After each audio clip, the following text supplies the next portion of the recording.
Hey guys, we're back with another episode of Pastel Pillow Talk. Today we have our first official guest. Hey guys. Miss Autumn Brown. She is a student at OSU studying social foundations of education, and she is also a senior writer for the Black Wall Street Times. And so I will let her give you a little more information about what all it is she does, but then we will go into a story that Autumn has written, which introduced me to her, and so and give some feedback and feelings about that article and some of the things that are taking place in our education system, and we'll look forward to hearing from you guys. So Autumn, why don't you give us a little more background about... So I'm at Oklahoma State, and I'm in the Social Foundations of Education program. So what that is we take kind of a critical approach at the socially constructed norms that impact education. So like race, socioeconomic status, religion, things like that. We work towards just kind of like decolonizing education for people of color. So with the Black Wall Street Times, I'm just a senior writer, and I learned about the Black Wall Street Times through an article that talked about Black women who are administrators and who get the title of being called like the angry Black woman. And it stood out to me because my sister is a principal in Richardson, and she was called an angry Black woman by an HR lady. And so I got introduced to the Black Wall Street Times through that article. I reached out to the editor, Nehemiah Frank, and kind of just told him like my research interests and things like that. And he was interested, and I started writing. Okay, that's great. That's great. Well, as I said a second ago, I was introduced to Autumn through an article she wrote, and I was like, oh my goodness, she needs to come to the carpet and let's discuss some of these things that are taking place. So can you give us a little background on the article? Yeah, so there was on the news, it came out that a white female student at Kerr Middle School had used the N-word. And I learned that she was suspended for a week, and she was already back in the classroom. And as a former Kerr Middle School teacher and a product of Mid-Dale Public Schools, I went to Clara Luper. I just it didn't sit well with me. And I learned about it like that morning, and I grew increasingly upset. And I was gonna take a hiatus from my op-ed writing because the last article I wrote about Isaiah Lewis kind of like emotionally took a toll on me. But when it was like 3 o'clock and I was still pissed off about the situation, I was like, I need to get this out. So I wrote what I felt about Mid-Dale Public Schools, and in the article, I basically just talked about the fact that white female teachers and white teachers in general, and white people in general, are able to say and do what they want without recourse. And the situation at Mid-Dale, and then by them remaining complicit, I felt like the district should be held accountable, more so because the second largest demographic in the district are Black students. And a situation like this not being handled swiftly and immediately, to me just felt like you were creating an unsafe environment for the Black students and Black faculty and staff. I know a lot of Black faculty and staff who were uncomfortable teaching with this teacher, and who were just overall uncomfortable with the way Mid-Dale was handling the situation. And so I felt like I should take it upon myself, like I'm no longer a Mid-Dale teacher, I don't have a job on the line. And there were a lot of teachers in my inbox kind of like expressing their concern and their anger over it. So I was like, let me go ahead and just write this and put this out. Like, they can't fire me. Right. So I wrote it. I sent it to the superintendent, the assistant superintendent, and other administrators in the district. And I was like, listen, like, if y'all don't do anything about this, I'll make it my personal mission to take care of Black students in this district because it's not right. And like 4 hours later, she was fired. So... yeah, good for Mid-Dale. Well, kudos. Yeah, and good for Autumn. And the students. Yes, good for Mid-Dale, but not good for Mid-Dale. Like, I'm not gonna give them any credit because they shouldn't have let her come back in the first place. Like, why do you bring her back just to fire her 2 days later? Second, their handling of the situation. For one, there was another teacher at Delcrest who referred to a Black student as the N-word. It was completely covered up. Nothing was said about it. The only reason this situation came out at Kerr is because of the students who spoke out about it. And so I felt like Mid-Dale is in a situation where they need to address the obvious racial insensitivity especially considering the demographics. So I'm glad they got rid of her. That was the right thing to do, but it should have been done immediately. And at this point, Mid-Del is not really acknowledging it. Like, the email that the principal at Kerr sent to staff was like, don't talk about it, don't acknowledge it. It's a personal, like, gloss it over. And so I feel like at this point, like, Mid-Del needs to address this problem and start implementing some type of changes within the district, because it's not okay. Like, getting rid of one teacher doesn't set the tone for a culture and a climate that is safe for Black students. Well, I know kind of when we discussed it a little bit prior to actually taping Autumn, I was asking you, you know, we're experiencing a teacher shortage, so I was just curious. Was this a teacher that had been placed due to the shortage on these emergency certifications? Because I know that can have a large impact when you are not appropriately trained. Then you can get teachers in the classroom to do things that basically hurt the educational process versus help it. Right. And one of the things when I saw the Channel 4 bit on it, the girls, you are absolutely awesome. If you see this, you guys are awesome. They were very well spoken. And I know that one of the young ladies said that she did not want to hear the apology because the teacher came back and gave an apology. And she said she did not want to hear an apology, and that her bond with this teacher was broken. And so that kind of did something for me, because I know that statistics show that when students feel a buy-in from the teacher, or they feel some sort of connection, or that educator actually believes in them and cares about them, then they have a better success rate as far as learning. So with that type of atmosphere in the classroom, and I don't know what the parents are saying or how the students feel, because I don't know if this is a cultural thing. I've heard, you know, just like you hear negative and positive about everything. You know, I've even had some very positive experiences with this district. However, certain schools, not all. I hear that certain schools, there's kind of this alternative culture most definitely that takes place. Yeah, most definitely. I mean, I went to Clara Luper, which was the affluent school, predominantly white students. And I could never, my dad taught it in Del City at Delcrest. And I could never understand why he hated Clara Luper. Like, I'm like, why would you send me here if you hated it? But he sent me there because the softball team was better and I played softball. But it wasn't until I started teaching at Kerr that I could see the clear divide between like the haves and the have-nots. Clara Luper is super revered. It's celebrated. They get everything, top-notch everything. And the other schools are kind of just left to their own devices. And I feel like that, I mean, clearly you can see like the class issue, the race issue, and how that plays a part. But as far as this teacher is concerned, I talked to students, and from what the students said, there was very little accountability taken. She was very adamant on it was a mistake. People make mistakes, and I'm not perfect, but I'm still the teacher. You still have to listen to me, and that's just kind of how it was taken. So from the students' point of view, they feel as though by the school and the administration allowing her back to begin with, they gave their stamp of approval for other white students and white faculty to use that word. And so for the students' point of view, they don't, not only do they not trust that teacher, they don't trust their school. And so that to me is just, and then now you see students were talking about like how some other students were defending her and saying it's just a word.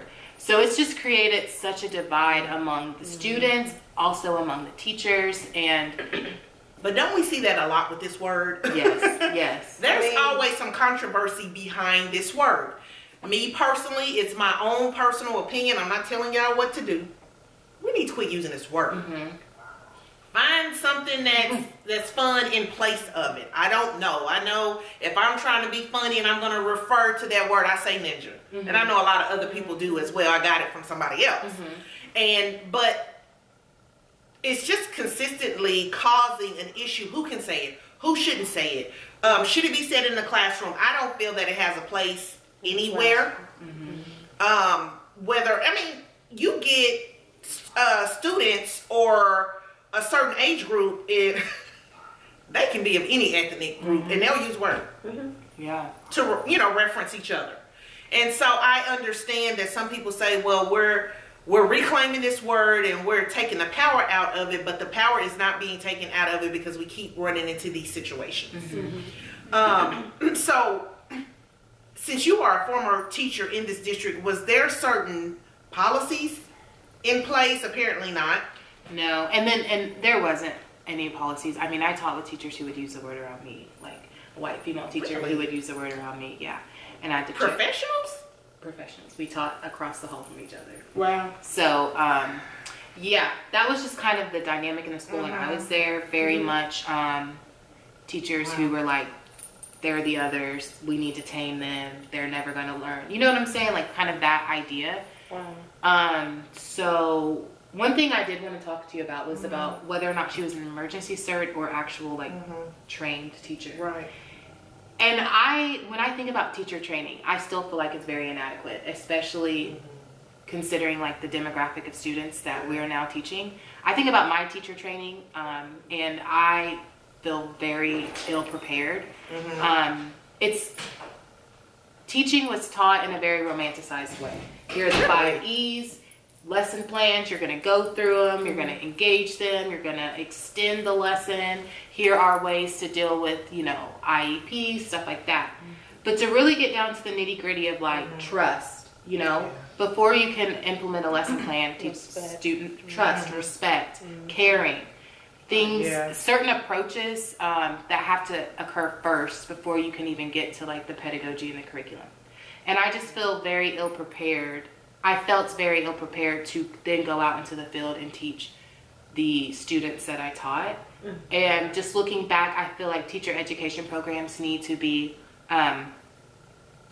aware of how they are training teachers, because it's very romanticized, I feel like.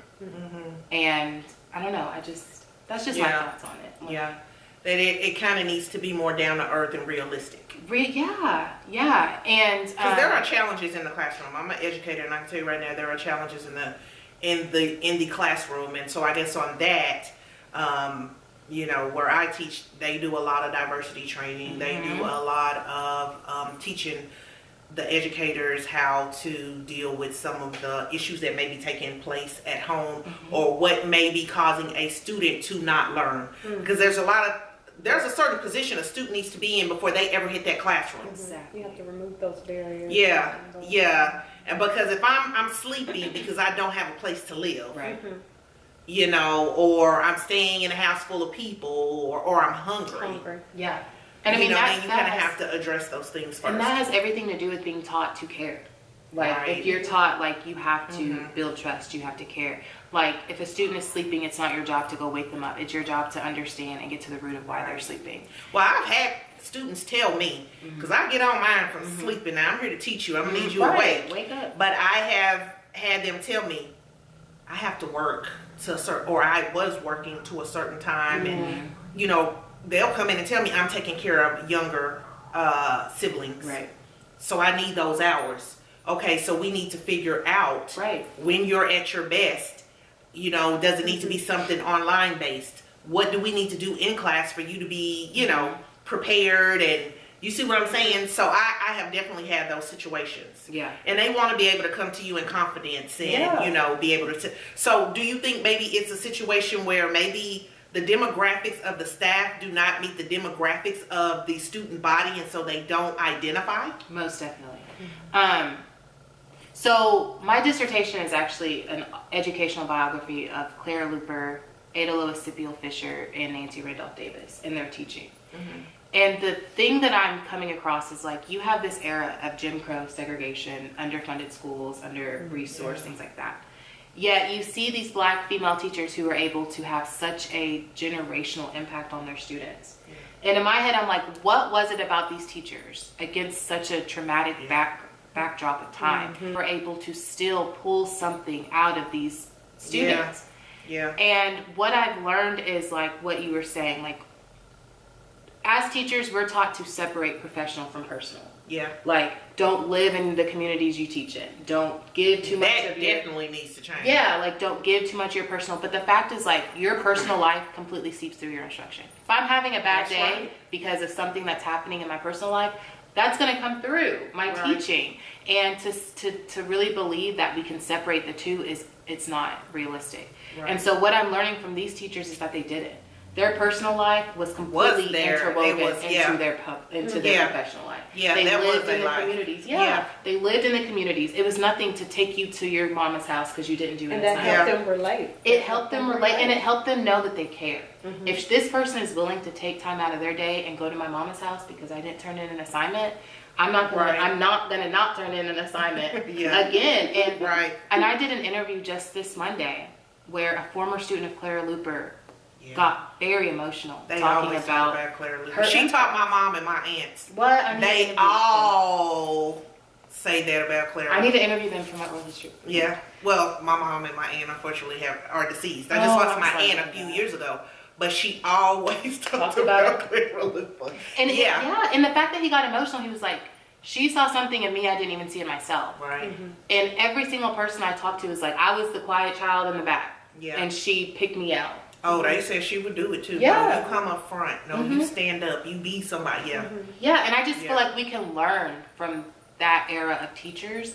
And especially as a Black woman, learning from their teaching really showed me that my teaching and my role as a teacher has a historical tradition that made my role as a teacher that much more important. Sure. And I feel like had I gotten the opportunity to be introduced to that as a student, as an undergraduate going through a teacher education program, I think that maybe my outlook on my role as an educator in public schools for the last for 5 years would have been different. Yeah.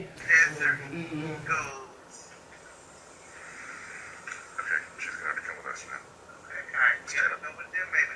Stand up. Okay, from over here. It's for you. Keep your hand, okay? Come over here, honey. It's not gonna hurt. No, I don't want it sometimes. No. Don't put handcuffs on. Please. Help me.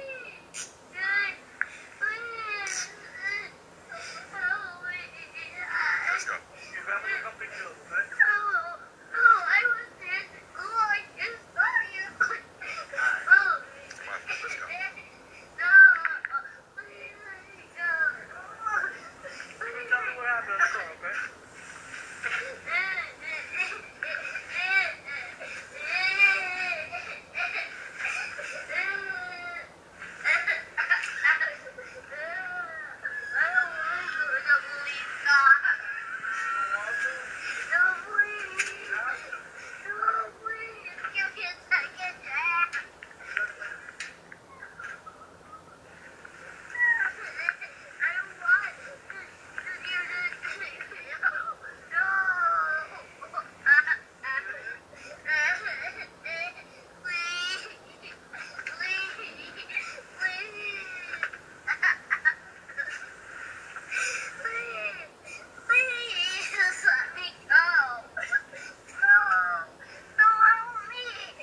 Well, speaking of education and everything that has taken place in this district, another issue that is a hot topic right now is the situation in Florida, where the 6-year-old girl was actually handcuffed and actually arrested as they were playing the audio. And from what I understand, the parents released the audio because they wanted awareness. Well, I've seen the clip now. You can go to YouTube and see the clip.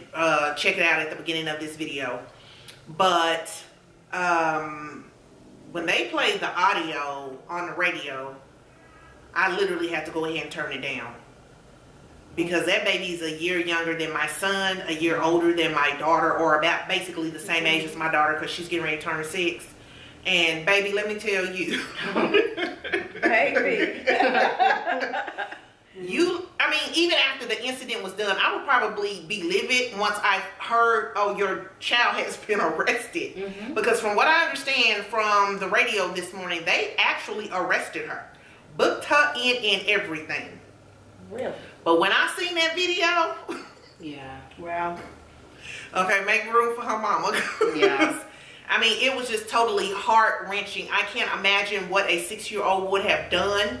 I don't know what to say about the administrators of that institution, that you cannot handle a 6-year-old. I have no idea if her behavior over time was consistently disruptive, but how do you not call a parent? Right. You know, like they said on the radio this morning, what happened to ISS? Right. We Or don't just do that no more. Right. Suspended. Yeah, we don't do that anymore. Right. We call the We just police. Get on- straight to like arresting. I think they do that, trying to scare them straight type of thing. Okay, well, when you Okay, scare but them did you straight, involve their you parents? put them in the car until their parents get here. Yeah. You don't. They literally Because booked she her. was scared. And you don't put handcuffs for on sure. a child. They Yeah. literally booked her, Right. as in an arrest. They said that the arresting officer was bragging that she was going to be his youngest. I guess prior to that, the youngest one he had arrested was 7. Oh my goodness. And so she would be his youngest arrest. That's And I'm too outdone with some things that are taking place, and I'm thinking to myself, well, is it because it's Black History Month? Did they get together, or some people got together and said, hey, let's Is repeat this some type of history? legal thing in Florida? Because that's surely not legal. I think there are some individuals working to try and change the age where they can be arrested. Now, I know this morning on the radio, they asked, well, what was the current age? And everybody was like, apparently 6. We Right. don't know. 5. Yeah, I don't know. Can they walk? Exactly. So, Wow. I think that also speaks to how much more punitive punishments are for Black children. Like, if you look statistically, a Black child and a white child who does the exact same thing in school, the Black child's going to get more of a punitive punishment than the white child. And frankly, I don't think there's anything a 6-year-old can do short of bringing a gun to school and Exactly. shooting up the school that warrants being Right. arrested, being put in handcuffs, being dragged to the police car, having to be lifted off the ground and set into a police car and then taken that ride. Like the And then they- begging, like pleading. her pleas sent chills through Yes, my spine. yes. Just like, oh my goodness. Yeah. I'm 30 and like I don't even like I could just imagine the emotive response of getting Yeah, arrested. Right. So right. it's 6. And I'm claustrophobic too. Yeah. So it's 6. You know, and that's Right. and I mean, we all can remember experiences from when we're 6, Yes. right? I can remember back to Oh, yeah. first grade. Oh, I can yeah. remember back to kindergarten. Yeah, So like, that will Yeah. haunt her from now on. From What now happened to on. us getting a pedal? The paddle. Well, Paddle, that's whatever. capital punishment as far as school is concerned. I don't think they do that anymore. Mm-mm. But they can do this. Like, Yeah, I don't think public schools, I'm taking for granted this is a public school. I don't See, I know. didn't. It looked Um, like daycare or something. I don't know. It just didn't look like a No, it was classroom actually setting, a was school. Oh, It was okay. actually a Actually school. Wow. But yeah, they, public facilities, most of them, some do, but most of them, they no longer do that. But I mean, what happens to just calling your mom? right. You Come know? pick her up. Yeah, come pick Yeah, her come up. get her. She's suspended 4 or 5 days or whatever. I'm You sure know, her what is the notice max? And let's review it. Yeah. And what did she actually do for the police? What is to be being called? reported is a temper tantrum, and I'm not 100% sure what was all involved in this temper tantrum. And I would imagine for them to go to that extreme, maybe they have had some continuous issues with her. However, what was reported on the radio is that the parents had been in contact with the school because she was suffering from some form of sleep apnea. Now, I'm not sure how that ties into behavior, but I mean, I know how my kids act when they're sleepy. Right. Right. So, but it was some form of a severe case, but long story short, they had been in communication with the school. So I don't know if they were using this as a reason for maybe her misbehaving or why they contacted the school concerning that. But apparently that had something to do with it because once the parents released the video, they kind of released that information. So I'm not sure what she did, but who cares? Like Yeah. I say, Right. Yeah. yeah, short of her blasting, just And I mean, everyone at that blasting everybody school out. is I don't see. responsible. I think everyone at that I think so, because somebody should have told somebody. Yeah. It's almost like Poe Gale when Ricky Smiley said, you got a grandma or somebody that told you that that somebody was should have right. been looking at whoever was like, don't y'all do that. Yeah. That's not going to go over well. Don't yeah. do it. Yeah. I agree. Like, someone should have stepped in. Not even the school. I think the arresting officer, the police department is. Well, if he was bragging about her being his youngest, then I don't know that they could expect much out of him. Well, yeah, that's true. Yeah. I mean, I'm just saying. Apparently, he took it too gets off on far. doing I mean, that. even if you were trying to, like Nari said, scare her straight, did you have to put handcuffs on at that point? Just being in the back of the police car. I don't know that actually booking somebody and booking too. You attempting to scare them straight. But then I'm like, when do we criticize the role of police officers? Yeah. Like, you are supposed to serve and protect this community. So where does your role as a police officer entail booking a 6-year-old? Yeah. Like that to me extends beyond the bounds of an officer. Yeah. And at this point, we're just seeing like, I mean, we're replacing corporal punishment with this type of policing, unfortunately, for Black students. Like the prison, school to prison pipeline. Oh yeah, third grade. Yeah, completely. Yeah. And so it just seems like we replaced that type of corporal punishment. Because kids should be able to look at the officers as a safe role haven. model. Yeah. Somebody I want to be like. Somebody that can protect me from my mom, my dad, even the school if they mistreat me or whatever. That's crazy. Oh, that baby will never call the police. Right. For nothing. No. She will never, yeah, she will never trust the police. Yeah, and then when you talk about the distrust between the Black community and police officers, you see incidences like this, you're like, of course we don't trust you. Mm-hmm. Right. At all. And a lot of us as Blacks, that's where we get it from. Yeah. Because we don't feel protected. Well, we don't know what's going to happen when they show up. Even if I call you. Right. You know, we have that incident in Texas where they say, can you check on my neighbor? Her door is open and she ends up dead. Right. So I'm calling you to check on her to make sure she's okay. And she ends up dead at your hands. Or the situation. So that it just seems like it's becoming more and more prevalent right now. The situation right now at OU, same type situation, professor using the N-word in class, I guess total disregard of who they would offend. I wasn't there. Yeah. I don't know in what context it was used. I have no idea why you would even use it in class, but okay. Like, so I had a Black feminist theory class at OSU, and we would read a lot of slave narratives. And so in these slave narratives was the use of the N-word. And I just remember my professor being very clear. If you're going to quote a passage, that's fine. If you come across that word, we're not going to use it. We get the point by you saying N-word. And to me, that really meant a lot because it was me and a couple of other Black students in the class, and it meant a lot that this teacher was aware. Right. Well, came out with a letter basically saying, you know, we need to be more than just allies, we need to be accomplices. And he recognized his privilege, but I don't know that he addressed the emergency response team directly in their demands.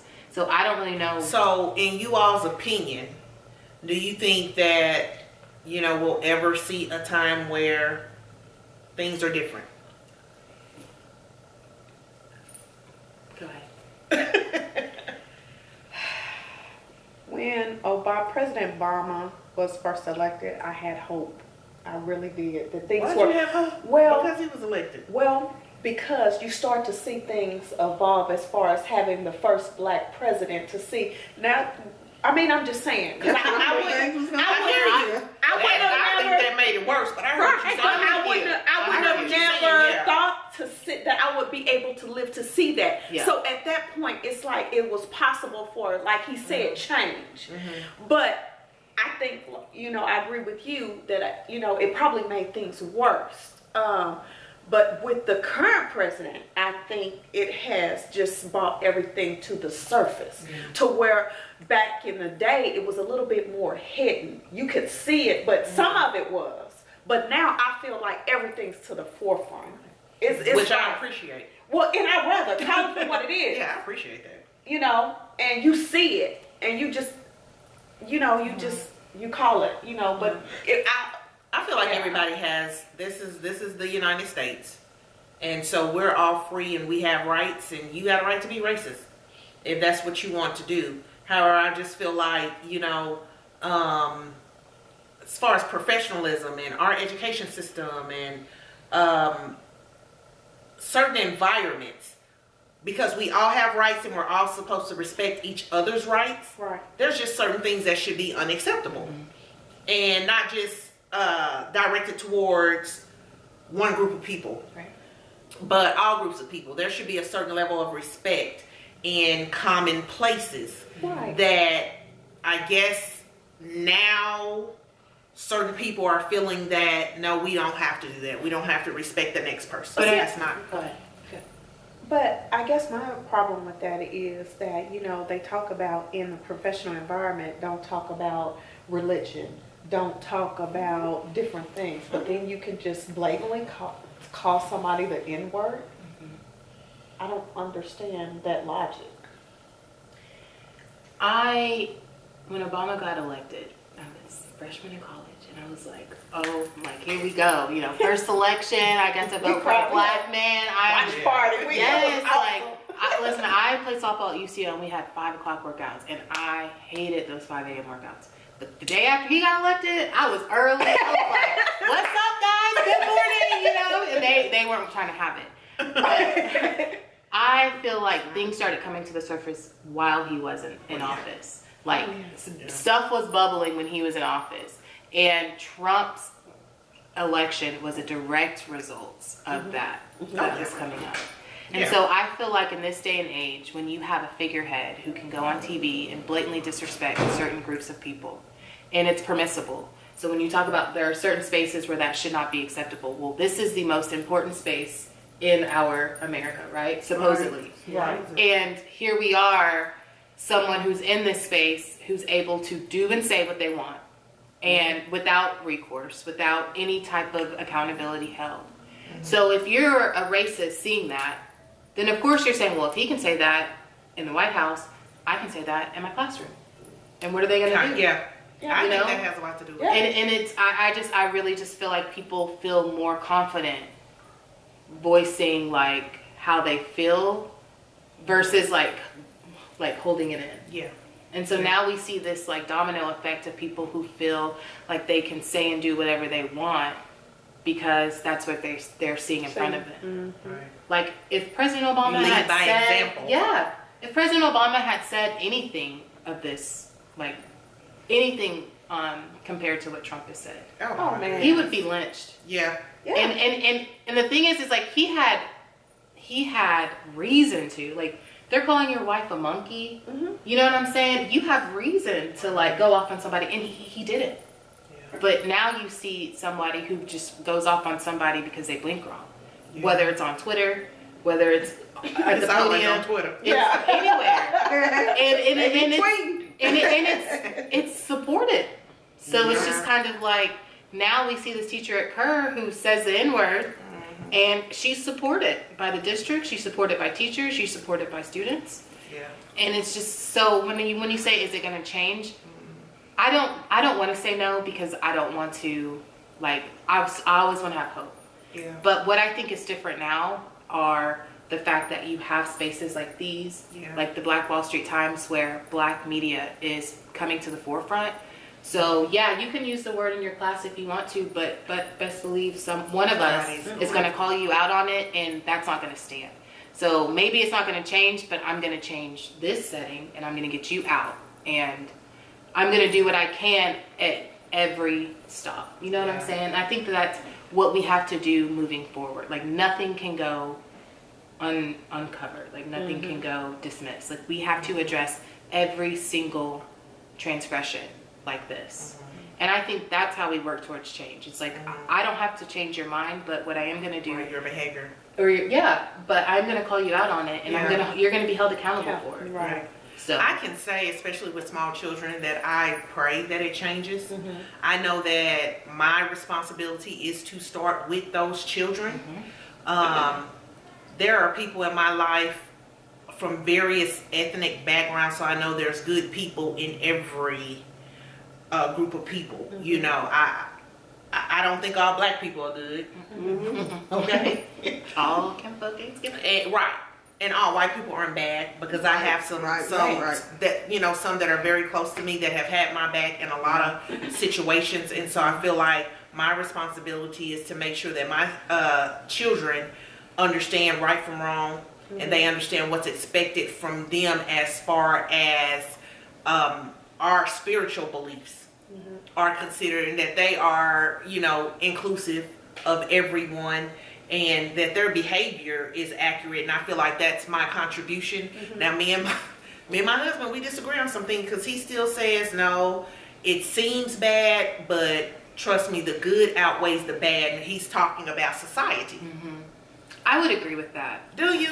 I to some extent, because honey, I don't agree. To some extent, like when you see, like when Trump got elected, the ACLU and funds for ACLU skyrocketed, and the ACLU stands for the American Civil Liberties Union.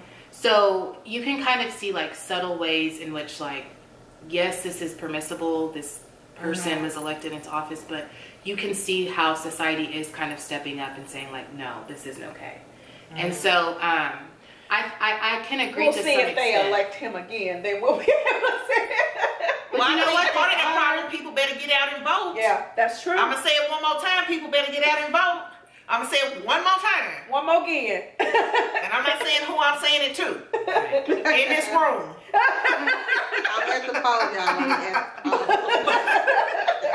Y'all get to the right poll. Now, we talking about the voting poll. Now. Is it fair to say, though, to me, I think we have made a change. The change has been made, because we wouldn't have got this far as black people if there wasn't some type of change. I think there has been progress, but it has been slow, and it seems to be reversing. Yeah. Well, and another thing to say, and we're still not we have you know, to me, I think the reason why we can't be equal, because like you said, we all don't get out and vote. Yeah. Because we're all not educated on why we need to vote. Yeah, we gotta do better. We gotta do better about that. Another thing is we, like, for instance, when Obama came in, he believed that if somebody wanted to be gay, let them be gay. Why take their right to be who they are? So how can I say, I don't want this, you should not be racist, if that's who I am? No, I said it's okay for them to be racist. But no, I know that. I think it's a level of respect in common areas and certain walks of life. If I'm in a classroom, I'm there to educate everybody. Right. I don't dictate who sits in those seats in my classroom. So I'm not going to sit here and try to educate one and demean another. That's all I'm saying. So what I'm saying to even all that is, with that being said, that you're going to always, this is why change won't come, you're going to always have somebody that's ignorant to whatever device. You just can't change everybody. I mean, if we could change, then the world would be a better place to live. Yeah, I agree with you. It's just one of the things that this is where we at, this is where we live, and the fight will continue. Yeah. Even with our children and their kids, if the world continues that long. But see, I also feel like you said, we blacks are progressing. I feel like every time blacks progress, like, we're shot down. Yeah. You know what I'm saying? Like, anytime you have, I mean, and even just with, like, Black Wall Street, right? Like, you see former slaves who went from being born into slavery to, like, one of the top 10 richest blacks in the nation. And we can't do it, and we cannot do it in this day and age. Yeah, and I feel like we can't because we don't have that sense of community. Like, I think it's deeper than that. You think so? What else do you think? I think the whole purpose of burning down Black Wall Street is to go in and restructure to make sure that we never reach that status again. You had millionaires that lost everything, that had insurance policies that were never paid. You had people that had to be removed from the area. You know, I think tactics were put into place. We see discrimination on multiple levels, housing discrimination, the education system, all kinds of things. I think the difference is back then, like you say, there was a sense of community. And so we were all there. That dollar circulated in our community so many times. Yeah. And I think even that, to break that apart, which was the purpose of getting rid of Black Wall Street, not just Tulsa, Oklahoma, there were other cities similar to that. And so I just think the people in power made sure that when we do this, we need to have an orchestrated, systematic way to make sure that this does not reoccur. Yeah, because especially when you think about the fact that Black Wall Street was able to flourish against the Great Depression. Like, this depression was happening and people are literally like starving. And there are these Black folks who were sons and daughters of slaves who are millionaires and have businesses and are very self-sufficient. Yeah. So now we have to literally break that Black dollar out of the community to refund society. That's what they're doing now with regentrification.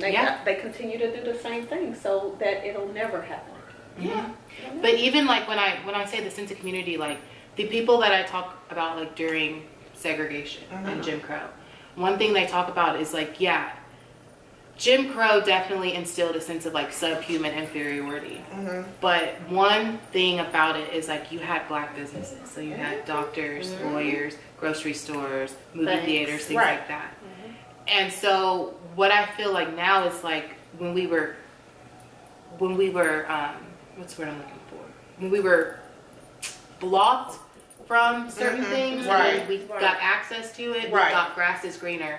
I'm going to go to I'm going to go to Deer Creek. I'm going to go here. I'm going to go there. Yeah, that's true. Yeah, and so now when you spread this all out, it's like now my money and my money is going towards that was a factor, definitely. That was a factor, definitely. And it's just like I wish we could come back and really understand how powerful we are. Well, we're the only culture that doesn't. Yeah, that's the sad part. We're the only culture that doesn't. I love this taping, guys. This was wonderful. It was. Autumn, thank you for being our first official. Yes, and so for being our first official Oh my God, guest, my name's on it. You get a pastel pillow. My name is on it. Your name is on it. Oh my God, thank you. How we do our guest. Look at that. Guys, listen, we need some engagement. You guys go down. Tell us in the comment section how you feel about any one of these situations that took place, whether it be the 6-year-old in Florida, whether it be the teacher in the district that was readmitted but later terminated, the OU sit-in that's currently taking place as we speak. I don't know the update on that. But what feedback do you have for us? Go down, subscribe, leave comments. We'll be more than happy to respond to your comments. And let's give Autumn a round of applause. Thank you for creating this space. It's really great. Yes. So here on Thai TV, Pastel Pillow Talk, we want to make sure that we engage, that we educate, that we empower, and that we are entertaining in the process. Okay? See you guys next time.